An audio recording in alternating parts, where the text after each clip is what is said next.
कुछ भी उटपटांग बोल देना है। Get a life man, grow up, जिंदगी में आगे बढ़ो, जीवन को जियो अच्छे से और लोगों को भी जीने दो।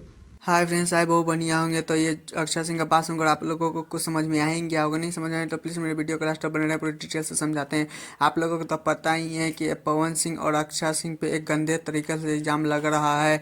उसी बात पे अक्षर सिंह आकर बोली थी कि ये छलांग ज्योति सिंह ने लगाई है, जिसके कारण एक कॉल रिकॉर्डिंग भी वायरल बहुत तेजी से हो रहा है, जिसमें कॉल रिकॉर्डिंग में साफ साफ ज्योति सिंह किसी और से कह रही है कि अक्षर सिंह ने ही मेरा घर छुड़वाया है, पवन सिंह से रिश्ते तोड़वाए है। तो सिर्फ अक्षर सिंह उसी पे आके कही है कि किसी पे अक्षर लगाना है तो सोच समझ के लगाया करो। और साथ में पवन सिंह को भी अक्षर लगाई थी ज्योति सिंह कि अक्षर सिंह के साथ संबंध था, 3 महीने का, अक्षर सिंह प्रेग्नेंट है। तो खैर आप लोग तो जानते हैं क्या नहीं है पवन सिंह क्या करते हैं। लेकिन हाँ, मेरे चैनल पर नहीं तो चैनल को सब्सक्राइब, वीडियो को लाइक करें और कॉमेंट में लिखिएगा कि ज्योति सिंह ये सही कर रही है नहीं।